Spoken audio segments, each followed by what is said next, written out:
Hey, how we doing, folks? I am back after a washout. Yeah, I got hit by the flood and wiped out the basement. Fourth or fifth time we've lost the basement, and every single one of those times it hasn't been our fault. But I'm back today, and we got a great show. We're going to do an awful lot of stuff. I'll fill you in about.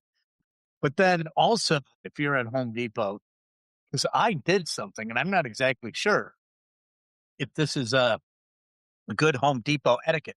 Then after that, what we're going to do is I have got at the news, and I've gone deeper into that dildo throwing by at ICE by the protesters and where the whole dildo throwing thing came from. And I'm going to share that with you because, believe it or not, I've got some ideas, and we'll get to that and a lot more on KB's Unemployed Show, and it starts right now. Wow, I don't know what happened there. Boy, that cut off quick. Anyway, yeah, KB's Unemployed Show. I am back. I am back. It is Unemployment Day 128. I made an announcement the other day that there is a announcement of some significance coming up about that should, if you were fans of the game, it should make you happy. And I will fill you in on that on May 7th. I will make the announcement. I think you will find it to be quite enjoyable. Quite enjoyable. So that is coming on May 7th. But right now, I want to talk about a couple of things that are going on. Hey, James, how you doing? You're back after the Brewers game. I did not see that. Did the Brewers win? That's the question that I'm did we get a Brewers victory today? And if we did get a Brewers victory, did we get a dirty Sal Frelick jersey? Because right now the Brewers are 9-7. Well, as of last night, they were 9-7 or 9-8. Were they 9-8? So they're 10-8 now. And I've been keeping a stat. It's an advanced statistic. And we kept this. Well, I didn't keep it last year, but Sue noticed it. And if you could tell me, James, was Sal Frelick's jersey dirty? Because what my wife knew, what she pointed out last year, and now we do it this year every time the game is going on, is it seemed like the Brewers would win more often than not if Sal's jersey was dirty. And if that is indeed the case, then the record for him with the dirty jersey would go to 6-2. And then you can see and then you just do the math, and you can just do the math, and then you'll know exactly. So if they're 10-8 and they were 6-2, then they're 4-6 when his jersey doesn't get dirty. So Sue is right about this. So far, it's holding out that when Sal gets dirty, the Brewers more often than not will win. Their winning record, their winning percentage is higher when he does get his jersey dirty. I mean, because Sal's pure hustle, right? He is pure hustle. And boy, that 6-game losing streak was tough to stomach if you're a Brewers fan. We haven't seen one of those in years and years and years. So, but, they're back on the right track. I'm not exactly sure who's coming in this weekend, but I don't really care because it really doesn't matter. I can't talk about sports yet for a couple of months. So it's no big deal. But today is National High Five Day. So high five someone, high five anyone. Here's the thing, and I have believed this in a long time, and I challenge everyone out there to go out and try and do it and see what happens, is that no man in the world, there is not a man ever on the planet who can resist a high five. It doesn't matter. Go to a bar. I don't care where you are. If you're out, and if a guy walks by, all you have to do is just throw the hand up. Give them the putty high five, right? Just throw the high five up and they will high five you. You don't even have to know them and they will high five you. A man cannot resist a high five. And it's a social experiment. Go out and do it on your own. I high five Slash. Okay. I'll give you the backstory on this. I was in the House of Blues on Sunset and I was out there with the agency I was working for, and we were shooting commercials, right? So I'm out at the House of Blues on Sunset, and we go out for dinner. And in the main room, Richie Sambora was playing. So we go out for dinner, and we're in this room that's, I can't really remember how we did this. It was overlooking the stage area. And when we got done eating, it was like in the back of where the stage was. And we got finished and we went up to the side. And on the side of the stage was a long bar on the second level. And so we sat there and it was Richie Sambora and his band was playing. Pretty solid. Let's see. Jeff says, I don't even know what that is. I don't even know what your name means. Jeff says, no, he pinch ran for Sanchez late in the game and then he was out of the game. So, okay, he didn't get his jersey dirty, but they still won. So anyway, back to the House of Blues story. So we're in the House of Blues on Sunset and Richie Sambora is playing. So we eat our dinner and we're like, well, let's go see if we can, kind of sneak our way in and watch the show. We kind of went into this other area and no one checked us.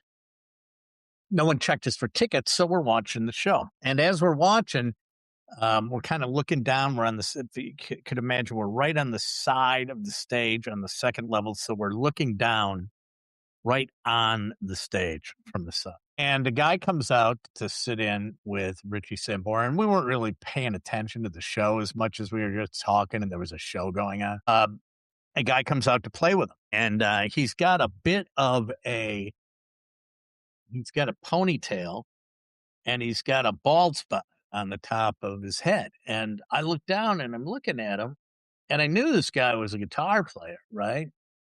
And so I said to the guys we were with, I'm like, hey, I think that's Steven Seagal playing with Richie Sambora. And Richie was playing mostly blues and stuff like that. Anyone can follow along to that. And so we just keep an eye on it and we watch and it's like, well, sure shit. That is Steven Seagal playing with Richie Sambora, which was cool in and of itself. And then a couple songs later, out comes the Stovepipe Top Hat.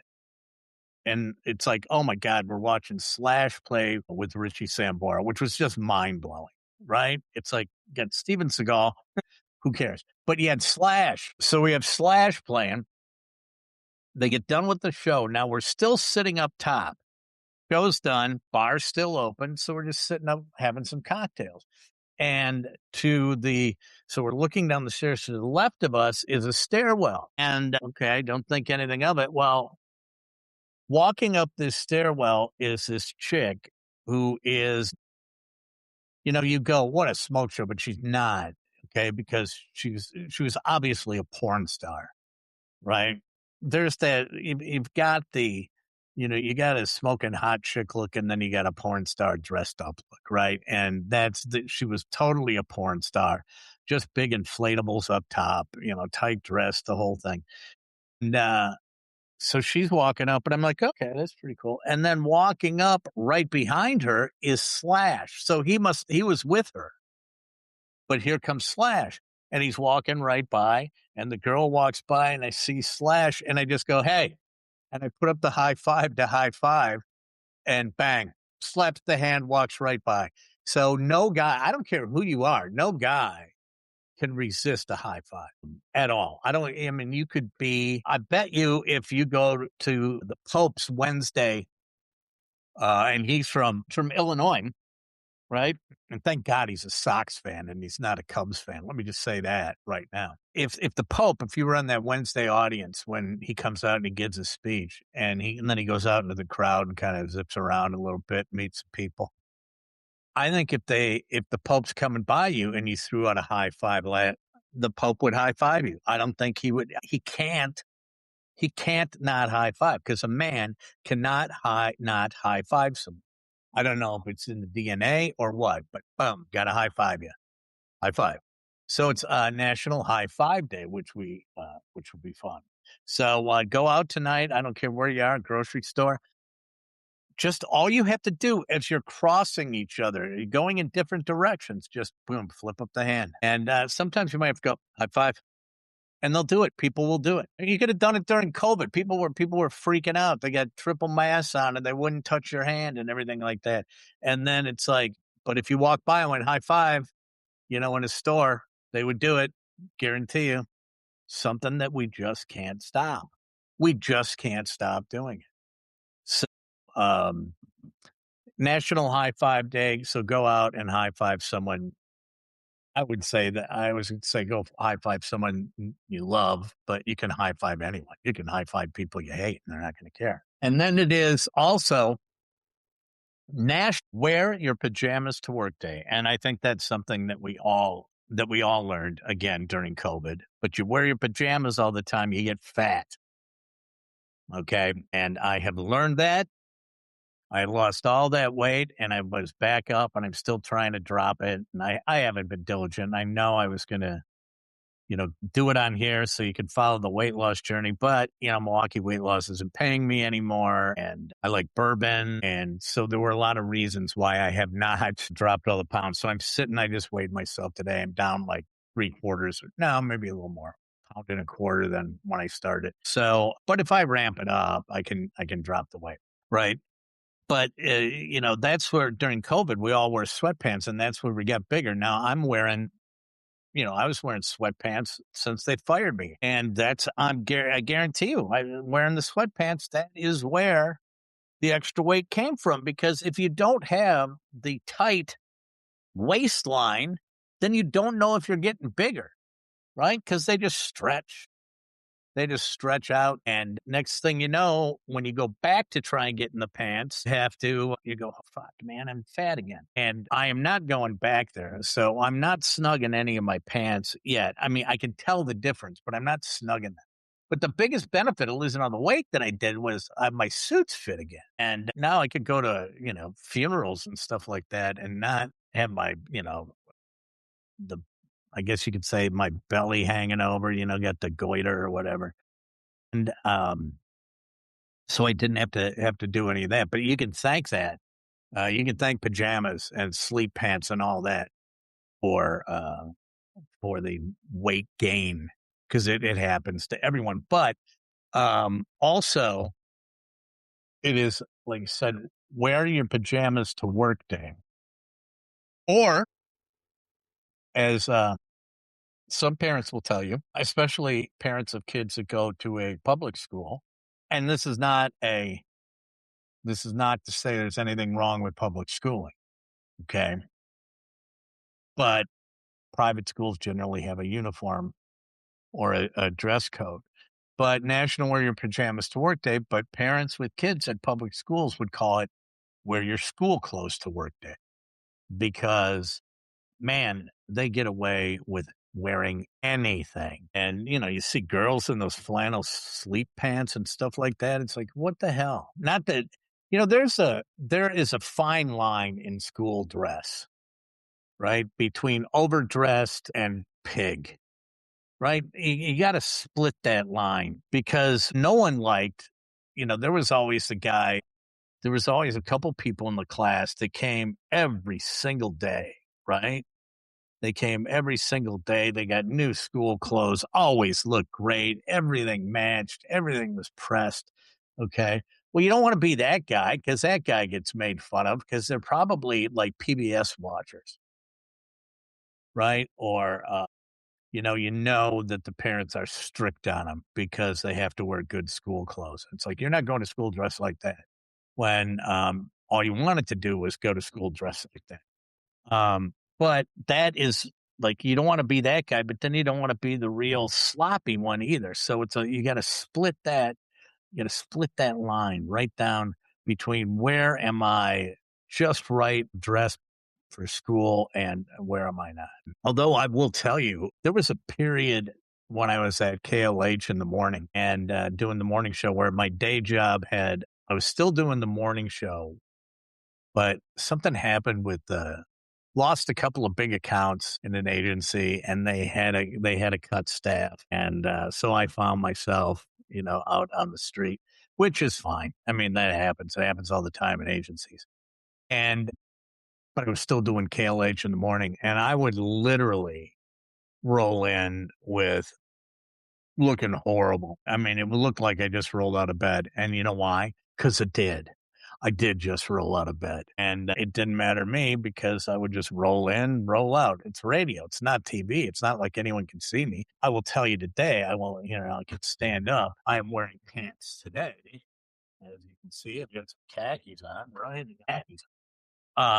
But almost every other time that you see me, here when I'm doing this, it's shorts or something to that effect every single time. So wear your pajamas to work day. There we go. I hope you're wearing your pajamas to work. I did not today. So I had no show yesterday. Why did I have no show? I'm just going to go out right now and I'm going to say this. I am getting freaking sick and tired of, I'm really getting sick and tired of these 100-year floods because we've had 300-year floods in the last 2 years, right? They're only, they're, they're only, so there's three in the last 2 years. They're only supposed to come every 100 years. So we have really used, we're 200 years ahead of schedule at least, right? So like if the picture's still up there, I'll just pop it up again. You can see it. Where is that? Where's the basement? There it is. Everything is strewn about and had all my guitars piled up. The sad thing is when the basement gets blown out like that, I know exactly what to do. And I can clean it up in a heartbeat. Now, problem that I've got is that, well, first of all, I the first thing I do when the water comes in is I learned this after the first time we lost our basement because the people that came, I don't know if they're from Service Pro, which by the way they do not advertise here. If you want to talk about the biggest freaking got you over a barrel, we're going to take all your money scam in the world, it's Service Pro. When you see the price of this stuff, you come in and we lost everything. And Service Pro came in and the people that came in and they had to rip up our carpeting and they had to take it out. Well, what they said was, what they said was, what you got to do is if you're putting carpeting back down here, don't put the pad underneath. Now, at the time, my son was younger. And so, he was a little guy. They're crawling around on their hands and knees playing on the floor. So we put the pad under there so it'd be a little bit softer. Well, he was older. It's like, okay, I won't put the pad under there. Since we took that pad up, and what he had said is that you put a pad down there and you get water, you got to rip everything out. You have no way around it. It's all coming out. And he said the reason being is that pad underneath is like a sponge. In fact, it is a sponge. He goes, you could take water extractors in there until you're blue in the face and you are never getting the water out. It's just not coming out of that. It's not coming out of that carpet pad.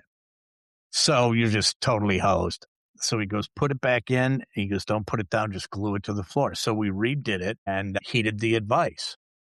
Since that time, we've been flooded out 3 times and every time it's been just a snap. I don't like the fact that it was flooded out, but the first time we lost it, what had happened was when the guy installed, the first time it happened, the sump pump had burned out. Okay. Well, the guy came in, put in a new sump pump after it was over. Next time, right, sump pump didn't burn out, but the float, when the guy put the float in the crock and the way it would adjust, he did something wrong, that there was something hanging out in the line of the float. So the float would not go all the way to the top like it's supposed to, okay, to empty. So it got stopped. There was something hanging over and it got stopped. And it was the installation was wrong. So that flooded out the basement. Obviously not thrilled about it, but it was worker error. The third time we did it was just a whole ton of rain and our sump pump could not keep up. So what happened was we saw the water coming in and I immediately called the plumber. And we got a great plumber around here, Hagen Plumbing. They're the awesomest. They're just so great. And so called them and the guy comes in and he worked his ass off quickly. Looking at the situation, and this was all the water was coming in and it just couldn't keep up. And he's like, okay, well, you need another sump pump. And it wasn't pumping out to the street. We have since found that the 6-inch pipe going out to the street from the sump pump, it was somehow knocked off. Right. So it's not, you can't pump to, it doesn't empty, the sump doesn't empty into that pipe that goes to the road anymore. So the guy comes in and he goes, okay, this is what we got to do to get the water out of the basement. He said, do you mind if I drill a hole in the side of your house? I go, if it gets the water out of the basement, I don't give a shit if you drive you can do whatever you want to get the water. And he goes, all right, what I'm going to do is I'm going to reroute. He goes, I'm going to reroute the exit pipe. He goes, and I'm going to come in here on the PVC pipe and I'm going to quarter it out. And I'm going to run it up to the wall, and then I'm going to run a pipe out through the wall and into the front yard. So that's what he did. And then he goes, now quickly, what I'm going to do is I'm going to install another sump pump because it was still raining when he did this. So he went in really fast, put the pipe out into the front yard, and then put a second one in, put a second sump pump in.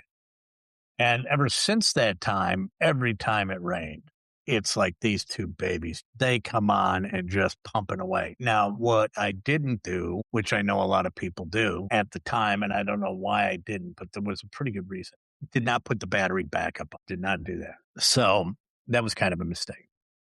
Although I did talk to people that lost their basements again this time around. A couple of them said our battery backup failed and it only went for 2 hours, and this was going on for a long time. So the battery backup didn't work for them. I don't have the battery backup in. So the water is coming down the other night like a mother. Now, as I said, I've got this down to a science because after the first initial blowout that we lost everything in the basement, right? We put the carpet down. There's no pad. And then a guy says to us, he goes, all you got to do, he goes, then when you get water, providing it's not sewage, and it hasn't been, which is great. He goes, if you get water, all you have to do is when it gets out of the basement, you go sucks all the water up and you're golden. And then you just dry it out. And I'm like, okay, well, that's what I've done the last couple of times. So the first time, second time, I was new at it. This time, as soon as the rain is coming down, it's Sue and I the other night when it happens. We see, it's coming down, and the pump is fine. She goes, can you hear the pump? And because we were all down in the basement because Mark Baden told us to, which as much as, and I love Mark, he's such a cool guy. Excuse me. He is such a cool guy, but we miss Lindsay Slater. I know my wife misses her quite a bit. And she's always so good when disaster strikes. And Baden's great too, don't get me wrong. But we're down in the basement and the sump pump is running and everything is fine. It's all good. And then the power goes out. Yeah, power goes out, which means the sump pump is out, which means it's pouring like a mother, which means there is no sump pump working, and we could just watch it rise, start to sneak out over the carpet. It's like, God damn it. There's not much I can do because it's like 1:30 in the morning. So I might as well just go to bed, and then I'll get up at the crack of dawn and I'll run out to Home Depot and I'll get myself a carpet cleaner, get back, all done. We'll take care. So previously, earlier in the evening, I don't know how but our garage door wouldn't go up. And this is while we still had power. The garage door would not go up and down. And as you know, those things are pretty heavy. Now, if your garage door goes out, it's no big deal if you have an electronic garage door because you can unhook it and then you just lift it and put it up. Real easy, right? Absolutely. Absolutely, it's very easy unless the spring breaks on your garage door. So I look up and sure enough, the spring is broken on one side of the door. So now this is at 11 o'clock at night. Now I'm like, oh, great. I love this. This is so perfect. I can't think of anything more perfect because when the rental place opens at Home Depot, I'm going to get up and go at 6 in the morning. And I'm going to get that carpet cleaner right away. I'm going to be at the front of the line. And now I can't get the garage door. And you can't lift it when that spring's broken. It's like 280 pounds. There's no way I'm lifting that freaking thing. So now I'm trapped in the house. I called the garage door people that evening and they said, yeah, we can get out. We'll get out sometime tomorrow afternoon. Now I got a basement of the water. You're not going to be coming until tomorrow afternoon. Dear God, what the hell am I going to do? Right? This is going to suck. This is just going to it's going to be the absolute worst. So I just resigned myself to disaster. Now, our next door neighbor has had a problem too the last couple of times.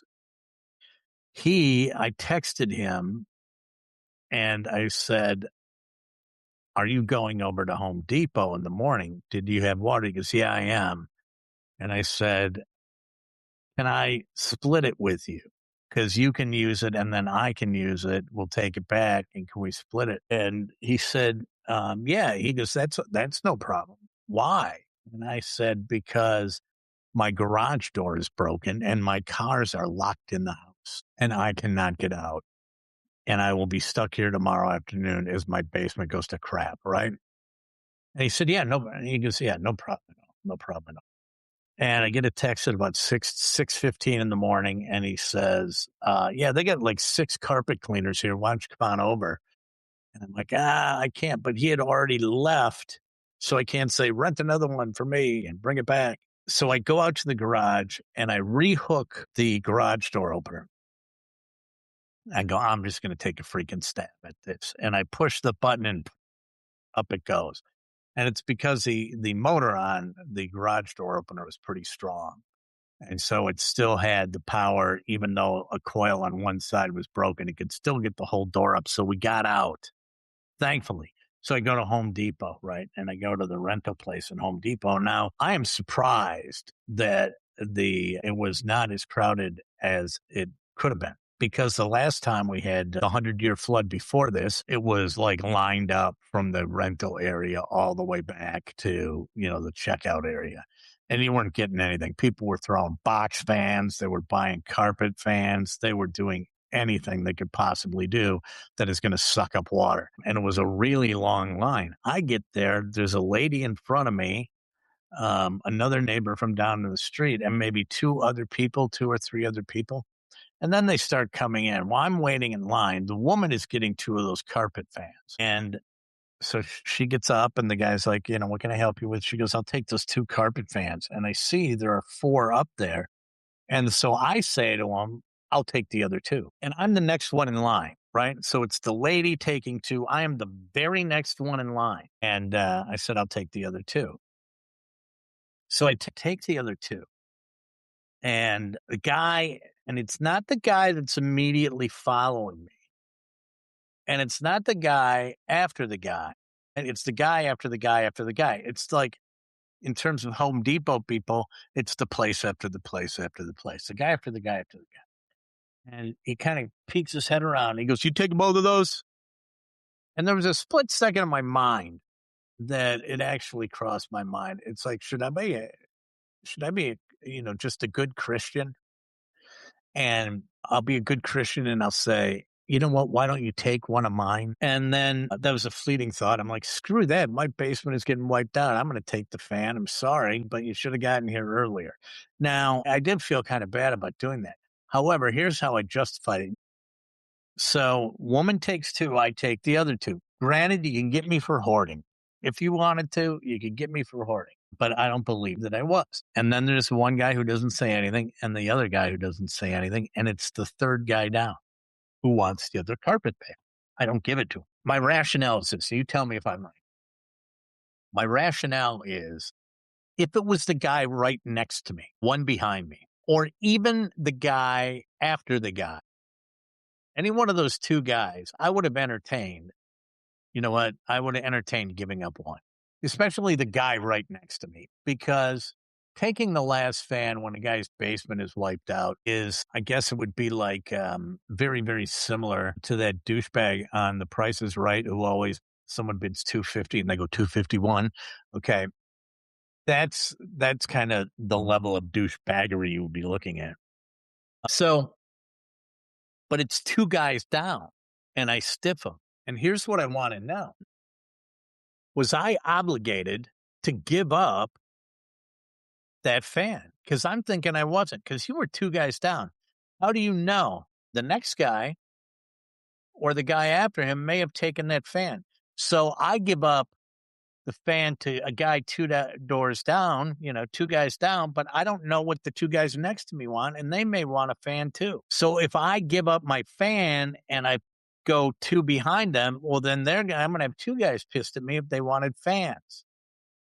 So just because you spoke up, no, that doesn't mean you get the fan. So I said, no, I'm taking both of these, and I did. But I was explaining the story to someone, and they said, "Wow, you're being such an ass." And I'm like, "How am I being an ass? I don't think I'm being an ass. It's like I need tools to clean up my basement because it smells like shit. There's water everywhere. I have to have tools to clean up my basement." And you're saying that, hey, no, you have to share? Screw that. Screw the sharing. There's absolutely no way. Thanks, Brett. Yeah, you're right. You said no. And you bring up another good point there, Brett, saying, you don't know if he would have reciprocated if the shoe was on the other foot. And you don't. Okay. All I know is I got there and I can buy as much as I want because it's America, or rent as much as I want. And I am not obligated to give you any. Sorry, but I'm just not. So I took my 2 fans and left. I was telling someone else and they said, "Oh, you were such an ass." How do you figure? I can't figure out how I was an ass. Because he was 2 guys down right next to me. I'm going to be fine. Even the guy after the guy, because I could turn to the guy right next to me and go, "Do you need a fan?" No, I'm not getting a fan. He might say that. At which point, then I could go to the guy after that. You know what? Why don't you just take mine? So now I know. But going 2 down, that's too far.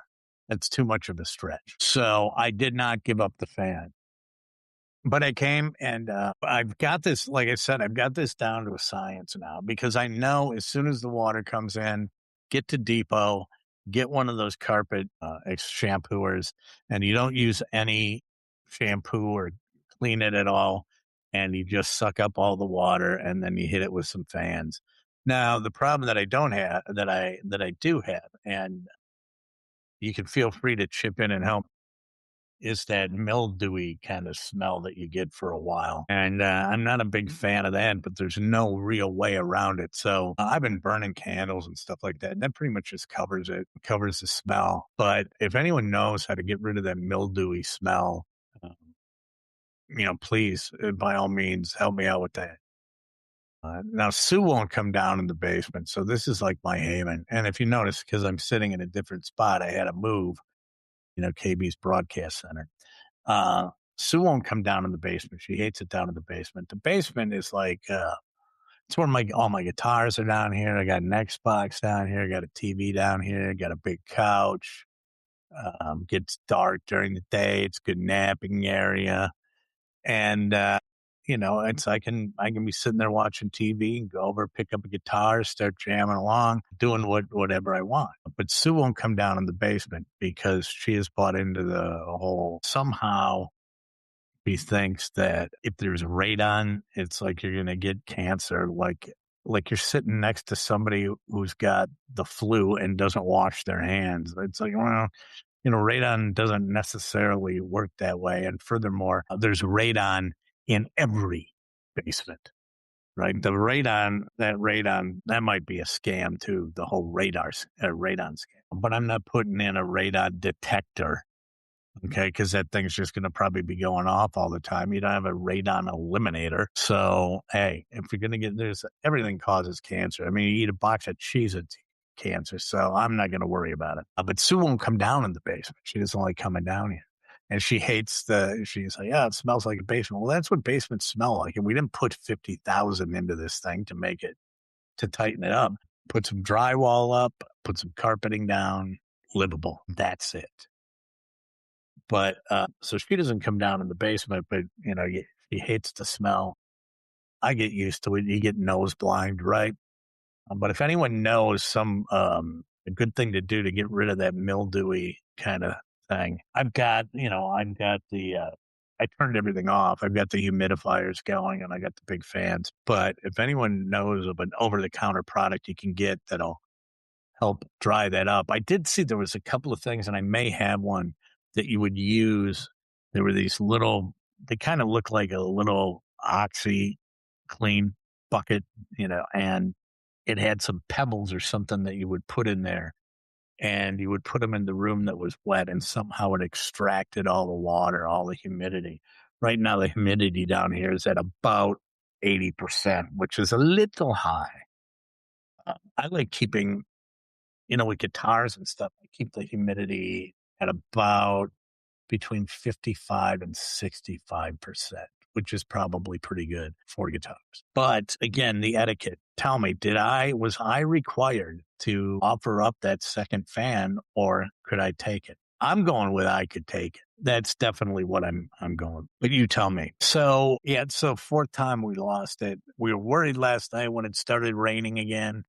It's like, dear God, but this time the power went out, and that's what caused the problem with the sump, not the two of them. But then the other thing I got to know is that I still have this thing routed outside. And when we looked in after the first time, we looked in the pipe, right? And inside, it's somehow probably 3 feet out from the house, it got knocked off. And so that's one of the reasons we had a problem. Now, I was not in the mood by any stretch of the imagination to go hire somebody to come in and dig down around the foundation and change that sump pump. I just was not, at the time. I mean, you're looking at 5,000 at least to do that, and you got to dig down. And I'm like, no, no, no, no, no, no. And so I've just got this big pipe that's running out of the side of my house and emptying into the lawn. And I don't know if that's illegal or not. I have no idea if it's against code or what have you. But what I did was I have the pipe that's running out of the house, and instead of a big, and it runs out of the front into where our foliage is. But, the big 2-inch PVC pipe that's extending about 20 feet out from the house becomes pretty obvious that it's out there. So if it is against code, I don't want anyone driving by looking at the house and then go, hey, right here, these guys, we got to go talk to them. They've got a legal dumper and they're dumping water illegally. So I don't want to get caught with that. So I got that accordion type stuff that you put on that you always put on your downspouts, and then you can steer the water, if you will. I got a couple of long ones, those in green. And so I have it that goes up almost the entire way to the white, where the white pipe is. So you can't see white, and it's in our landscaping. So the green doesn't pop out. So it comes down, and then I have, green that goes out to the area where I dump the water. And it works just fine if you don't lose power. But if anyone knows out there, if doing a direct out and not into the storm drain is okay, then I'm going to keep doing it. If it's not okay, well, then I'm going to keep doing it, because I'm just not going to spend the money until I have to. There's stuff around the house. So we're getting older, and we're going to probably sell the house before too long. And there's stuff that needs to be done around the house that I'm just going, you know what? I'm not putting that money in, because it's not going to come out right. It's like, hey, we have to put new kitchen cabinets in it or whatever. We have to redo the kitchen. I'm like, fuck that. I mean, our house is not going up. Put a $75,000 kitchen in. We're not getting 75,000 more out of the house. We're just not. Right? It would max out. So we're going to leave the kitchen the way it is. And if somebody comes in and they don't like it, they can change it, because they do it anyway. Anyone who buys a house comes in and changes everything.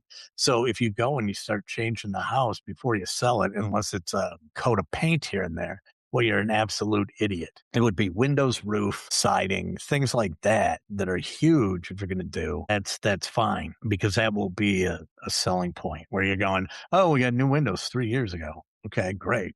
Excellent. That's excellent. But when it comes to the other stuff, I finally have Sue convinced you do what a builder does. And when a builder is putting up model homes in a subdivision, right?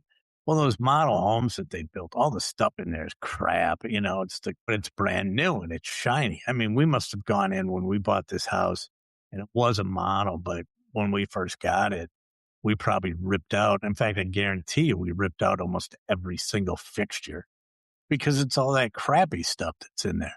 So we ripped out all the fixtures. We got all those changed out. But now when, Sue looks at fixtures, it's like, oh, we could do this. And it's like, it's a light sconce. It's $134. Think like a builder, right? Where you put junk up, but it looks really, really good. And then when you sell the house, then the new people that come in have to pay for it, right? I'm not paying for it. They can either keep it or put new stuff in. But just because I want new stuff doesn't mean I'm giving new stuff to them. So that is the way that I handle that. But yeah, so now I'm back down in the basement. It's kind of mildewy. If you know of any products out there that could help with this, I would greatly appreciate it. The other thing is that now, though, with the weekend coming around here, I can show you what. Here, we'll take this and we'll show you what's going around up there. And you can see there's stuff over here, and there's the ring light, and all that crap is piled up over there. And I turned all the fans off because it was very loud, very noisy. We're back in business. But so this weekend I'll get all this stuff put away, and hopefully it won't be too nasty. And then I'll have my place back. And then I'm gonna keep the studio here. If you know anyone with an ozone maker. No. Sorry, Brad, I don't know anyone with an ozone maker.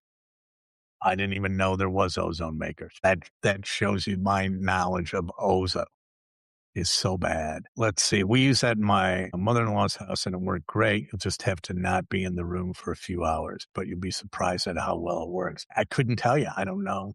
Can you rent an ozone maker? If I have an ozone maker, if I go to Home Depot to rent it at Depot, and they have two left, can I only use one? Am I going to end up in a situation like it was in before with the carpet fan? But I was going to say that's what I was talking about. CertaPro, what a ripoff it was, because the first time you said was the Service Pro people came in, right?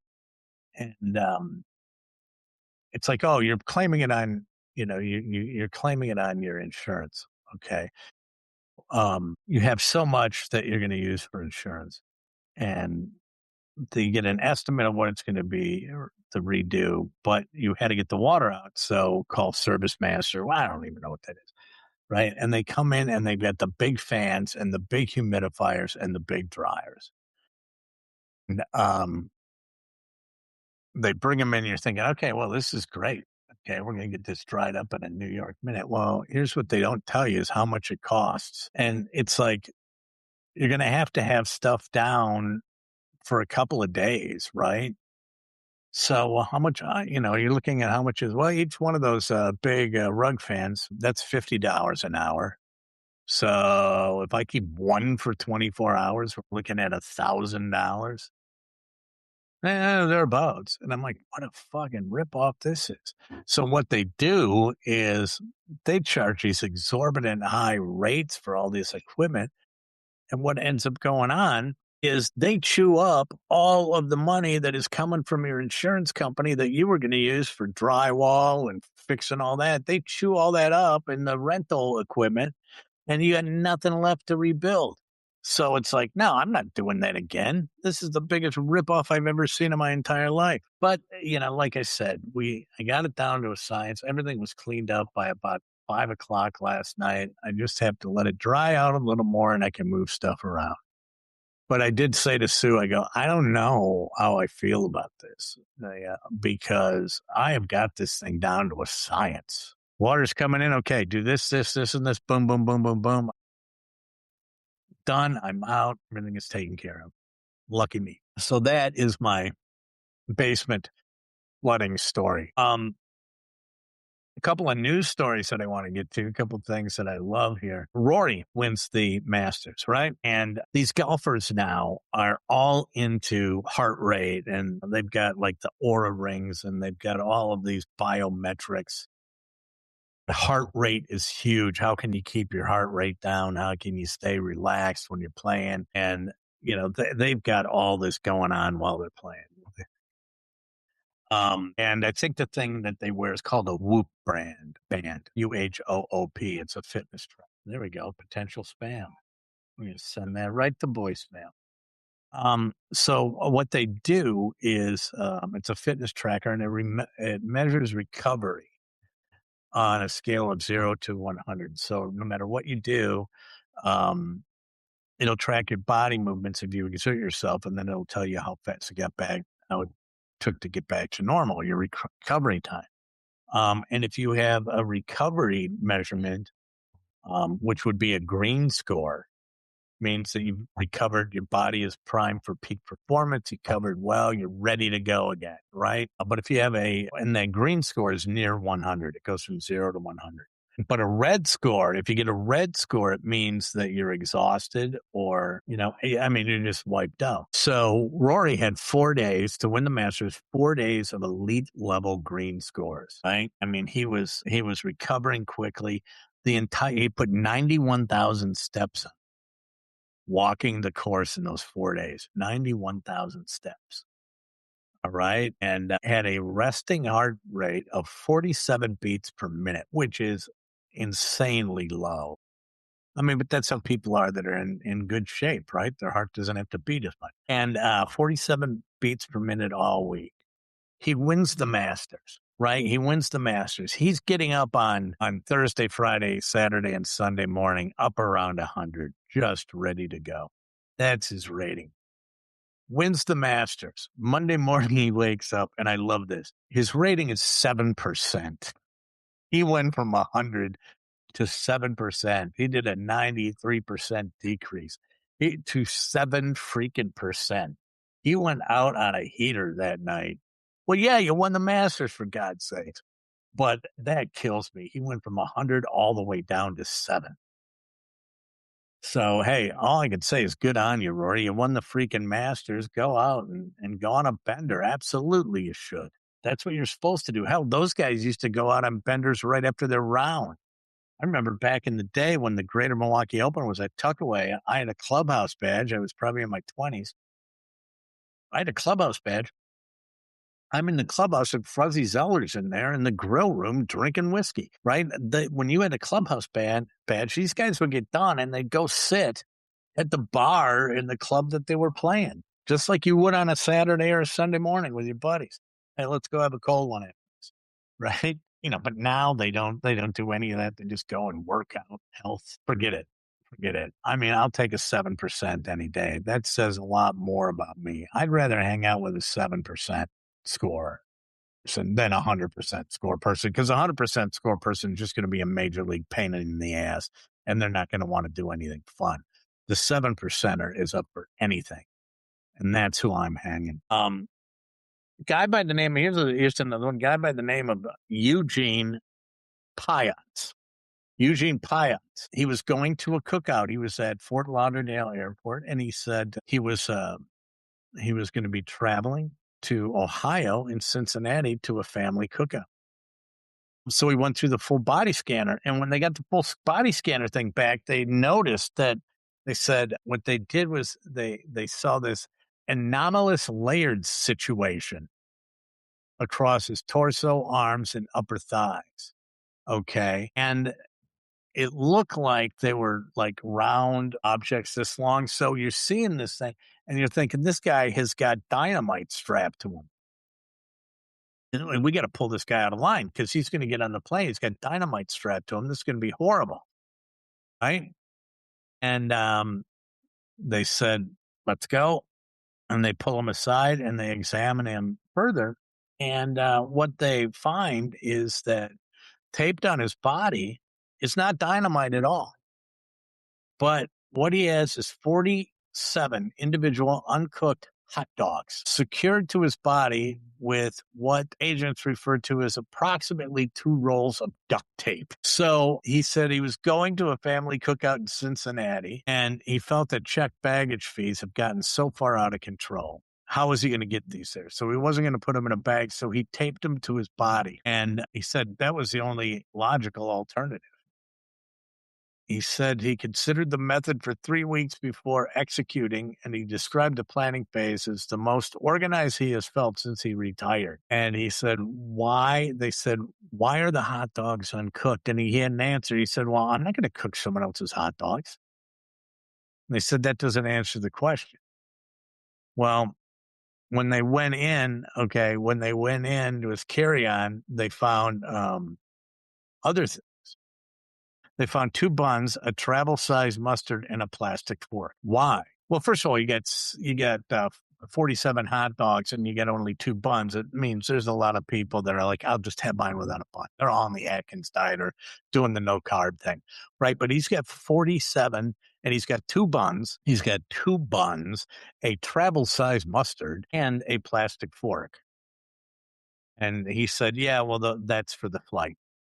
So he's got raw dogs on his body. And what he's going to do during the flight is he's apparently going to go in and take 2 of those off and put them on a bun. And with mustard only, thank God he's doing mustard only. Thank God he's not a Chicago dog guy. And then he's trying to bring in that green relish and, the pepperoncinis. And then you get the poppy seed bun and the seeds are falling off everywhere. But he's going to, and they don't serve meals on planes anymore. So he's going to hunker down and peel a couple hot dogs off of his body and throw them in the bun with some mustard. And like I said, at least he's got that going for him. He's a mustard only hot dog guy. So there's a lot of mustard aficionados out there that are very pleased that this guy has got is a mustard only guy, even if they are raw strapped to your body. They were not in any approved food container, had no ice. The family in Cincinnati said, yeah, the cookup was real, but we had no idea he was bringing hot dogs. The hot dogs were confiscated. Then he said, one of the oddest things that I think I may have ever heard is he said, hey, can I have the tape back? Okay. What are you going to do with that? What are you possibly going to do with that with the tape? No, you can't have the tape back. And we're confiscating the hot dogs. There was nothing at that cookout in Cincinnati when he landed. There has been a change in rules, or in the way that people are getting married, rather, not rules, but there's a new trend: cruise ship weddings. A lot of people are doing that. You had the whole location, you had the destination wedding, which I have already told my son, don't know freaking destination weddings. I'm not going to be flying to Ecuador or something because you thought it would be neat to get married there. All right. If you want to get married somewhere, you go on your own, throw a party when you get back. Okay. But you don't make everybody, it's like crazy. It's like you got to go to these destination bachelorette parties and then you have to go to a destination wedding, and they're going to Nashville for one thing and they're going to Boulder, Colorado for another. It's like, how much money do you think we have? That's how narcissistic. But cruise ship weddings are starting to be popular because they're cost efficient. Okay. And the average wedding in 2025 was $36,000 to throw a wedding. But Carnival, you can do a wedding for 10 people and it's $1,800. However, guests have to pay separately for the cruise fare, which ranges from $560 to $7,900 per person. Where's that $560 cabin? That's going to be down in the engine room. And so, someone's late to your wedding and you go, do you smell diesel? I smell diesel. You smell diesel? And it's a guy in the $560 room. But, one of the challenges, they say it's limited space. Don't have a lot of people that are going, but that's what they're doing. It's cheaper for them to throw a wedding on a ship and then hang the cost on the other person who's got to travel there and get on and book their own fare. But here's the other thing is that based on recent trends, apparently, if you get married on a cruise ship, it should not be that hard. You can get married in the afternoon and throw your wife overboard in the evening and just end the whole thing, because that seems to be a trend.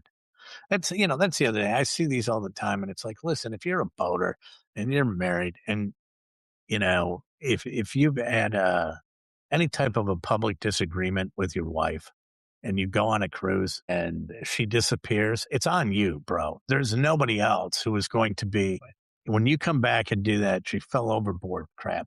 No one's buying it, right? He found a way to toss her. And there's just that other guy right now who did it. Where was he? Was he in the Bahamas? And yeah, his story's not holding up either. And his wife dead in a boat accident and tossed her over the side. So young adults now, I love this one too, and this will be the last one, and then I'm going to get into the story, not to be confused with the Gilgo Beach story. Those are two entirely different things. But, anxiety now is just crippling everybody, especially these young adults. So what are they doing? This is what they've got, okay? Well, like an insane amount in the 60% of people between 18 and 26, they have anxiety conditions and have panic attacks or whatever. It's like, you know what? As someone who has had and has some sort of, um, sounds kind of harsh, when you say mental health disorders, but I mean, I'm ADHD. I mean, that's what it is, right? And you tend, and you get anxious and you do things like that. But now what they're doing is these youngins have anxiety bags. Yeah, they're going to have, you know, just because you get anxious and you have anxiety doesn't mean that you're mentally unstable. It means you're anxious and you have anxiety. And there are people who are definitely crippled by it and it gets horrible. And I understand that. But now, when you run across most of these people, and I see it with students, they all talk about how their mental health is so bad. I can pretty much pick out a kid who's messed up and one who's pulling bullshit, right? And, but now they've got anxiety bags. They got anxiety bags because apparently bringing in puppies was not cost effective. But what it is it's a bag full of sensory distractions that they carry with them, that they use during overwhelming moments. Some of the things that they have in there might be sour candies, essential oils, fidget toys, breathing exercise cards. So sour candy and like potpourri or essential oils. They're just saying the way to cope with this is by being an old person. And because that's what I want to know is at what age do you start eating more hard candies? But that's an entirely different show. But they say it was like when you do this, it shifts your mind away from the anticipatory thought loops that cause the anxiety. And it's like, no, you know what? How about sacking up? Unless you're really fucked up, how about just sacking up and not freaking out? Because they don't know how to do it. There is literally no intestinal fortitude at all. At all. No intestinal fortitude whatsoever. But what that brings me to is that brings me to the story of the dildos. And I brought this up on Tuesday because this is just killing me. I cannot, this is just mind blowing what is going on here. So in the new trend, and we talked about this, the new trend, and we'll go and I'll bring this up right now and I'm going to show you another video. The new trend is people going up at these ICE protests and they're using dildos and they're taking dildos and they're throwing them at the ice cups. And there's nothing remotely threatening about a dildo being thrown at me unless you're this chick here right there. Look at the size of that fucking hog. Holy cat. And then her dog. This is what I love. It's like got a cock in one hand. I got my Cocker Spaniel in the other. There we go. But this was done at the University of Texas, where they said it was about not allowing handguns in school. And here you see this is really very clever here. I don't know. Cocks, not clocks. I mean, that's what you got to do. You got to have some sort of a battle cry. I think I like that. I might steal that. Of course, we got the purple hair, the shirt here. I don't know what the shirt says, but I'm intrigued. When you have a T-shirt and the first line is "Heat Me Out," you have to be intrigued. You go, I gotta read the rest of this. But there, you got your marchers here, and they're sitting with, they have their dongs raised high in the air, and you look at a lot of them here, and you go, look into that crowd of beautiful people. And first of all, it's 2000, we're 5 years past freaking COVID. Take the mask off, you moron. It's been scientifically proven it doesn't work and you're an idiot. And now that people look at you, that's all they think. If someone's walking around with a mask on, that's all people think right now. So you're a fucking moron. You're still doing that. Don't you read? Or things that you think. Either you're a moron or you have cancer really bad. Okay. It's one of those two. So 90%. And if they're not thin and wavy looking with ashen pale skin, they're a moron. But these are some beauties. I love this. The guy on the left has got a shirt that says throw dildos at Nazis.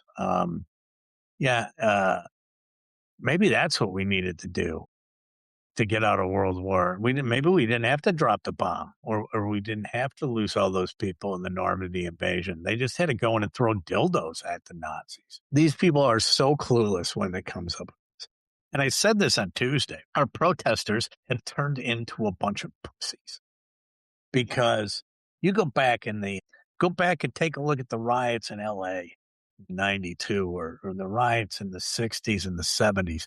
Those people were pissed and they knew how to riot, right? They were burning shit down. That is what I call a riot. Now, and you fast forward to 2026 and we're going rioting and we're just going to take big dildos out. It's like, what the hell? You are not threatening.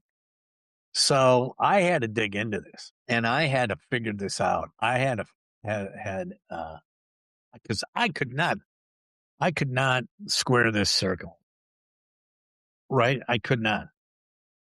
No idea where they got this. But it started in Minneapolis and it spread. Everyone has got the schwanzes out. Well, what happened is, it says anti-ICE demonstrators have been throwing and displaying sex toys, primarily dildos, at ICE facilities as a form of political protest. Okay, I don't get it. I don't get what you're relating there. Well, it started in Minneapolis.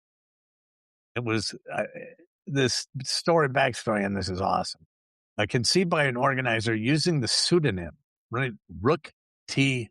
Winchester, which I don't even know what that means, but Rook T. Winchester. And a local adult toy store near the protest area began donating sex toys and served as a drop-off location for protest supplies.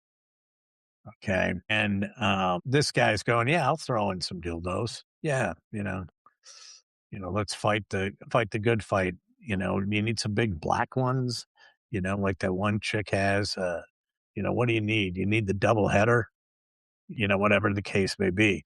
Well, anyway, in April, then it spread to LA, and there were people outside a detention center, and 5 people were arrested, and they were throwing dildos again. And what they're saying is dildos, unlike rocks or bottles, are relatively harmless projectiles. There you go. Okay, well, isn't the whole point of rioting to inflict damage on the other person? Isn't that what it is? It's kind of like a mini war. And why would you be going out with a harmless projectile? Because you're the one who looks like an idiot, not ICE. You're walking around town and you got these big dogs, right? You're the ones who are idiots. You got that going on. This is what you are. You're the idiot. Okay. You're coming out. Although this girl just kills me.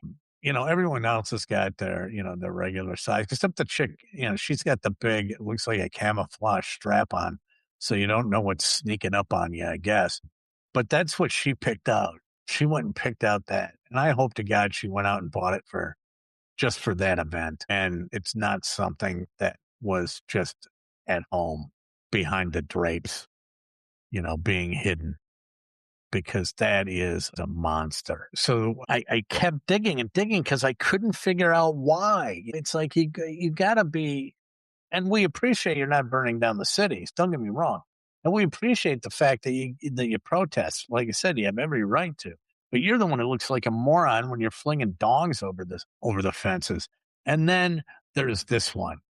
And this is the one that I love. So this is again, these protesters are not threatening people. Okay. They do not look very, and some of them are. Some of them are going to go after you pretty hard and they want to cause injury. But these people, no, they're a joke. Let's take a look at this. Here we go. Yeah, they got the dildos. And now what do we do? You know what they did? They're out. There's protest. And nothing. There we go. That we get his plant dildo, which is just that way that endorses or that brings up a lot of imagery. But they're playing cornhole with the dildos, and they're supposed to be protesting. That is not threatening. In fact, you just look dumber. You know who plays cornhole with dildos? College frat boys, right? Or something that find one. It's not protesters, right? Mm-hmm. Sushi from the Fall says, remember when these same people cried when dildos were flying on WNBA courts? It's the same clowns. But now it's okay to throw dildos at the government. Yeah, go ahead. I mean, and throwing dildos at a WNBA player. Kind of missing the mark, aren't you? I would think, to a degree, you're missing the mark. But anyway, I'm like, okay, I got to find this out. Why are they doing it? Okay. Well, I started digging into it, and this just goes to show you whoever came up with this idea is just living in clueless world. Okay. Because the way they examine this and the logic that they are using behind, we're going to throw dildos and this is going to get them. This is going to, because right. It's like, oh my God, you're going to, at the time it would have been, Kristi Noem and Tom Homan and President Trump. It's like, we have to pull out now. They're throwing dildos. They're bouncing off the cars, for God's sake. They're not going to break anything. But so they got into the strategy of the dildo throwing, and they said it is strategic on several different levels. And it's like, you got to be kidding me. Number one, mockery and humiliation. Okay, it's hard for officers to look intimidating while being pelted with sex toys. And it would be very difficult for them to frame themselves as victims of dildo violence. Really? Okay, so that's what you're thinking. It's like, oh, we'll get them. We'll throw dildos at them. And then they'll look stupid when they say they were attacked by dildos. That'll be so funny, won't it? That'll be great.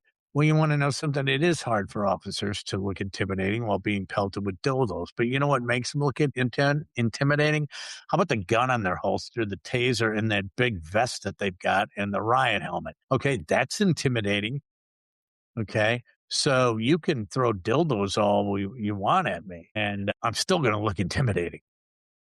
Right? There we go. Well, they're going to dig a little bit deeper. Okay, well, the other thing, this is why it's strategic. The other thing here is, we're trolling conservative values. Like, it's deliberate provocation aimed at the cultural sensibilities of the MAGA aligned ICE supporters.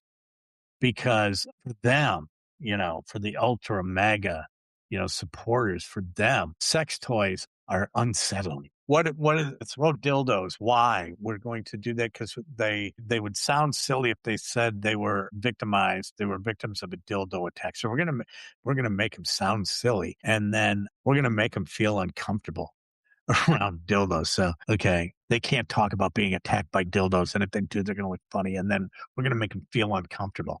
Like I said, you got to step up your game. Here we go. Okay, unlike rocks or bottles, a thrown dildo is unlikely to result in serious injury, right? Or straightforward assault charges. Yeah, I can see that unless you're this chick and you're tossing this monster. Okay. You're throwing this anaconda at a cop. That could hurt someone. I'd definitely put an eye out. Right. So it may not result in serious injury, but it's still assault, right?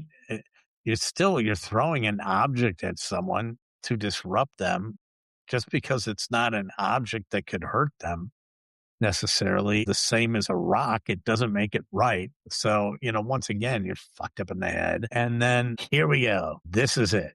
This is the reason. The social media potential for virality. The absurdity of the imagery makes it highly shareable and attention-grabbing online.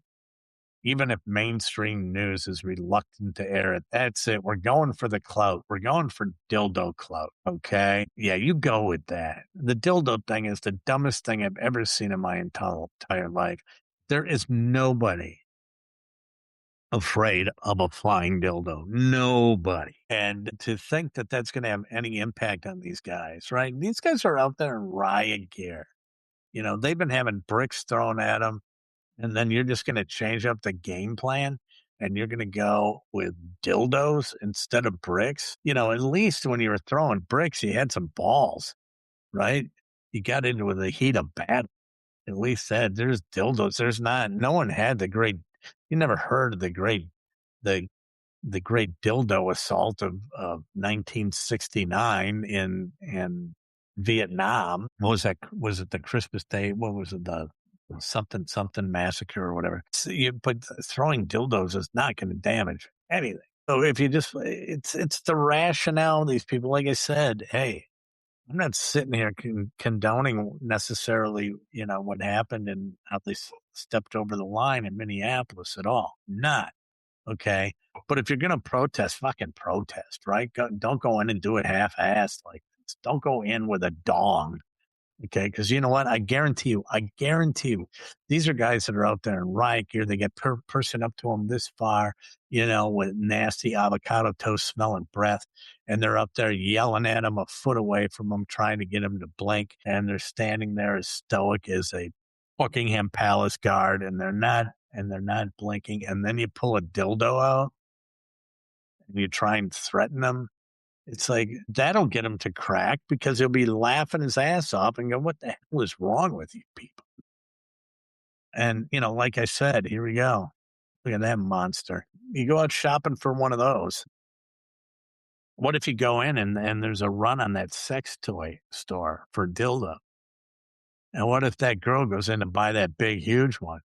And it's after a bunch of people who just bought a bunch of them. And she goes in to buy that, right? And so the clerk behind the counter would look at her and go, "Oh, protesting?"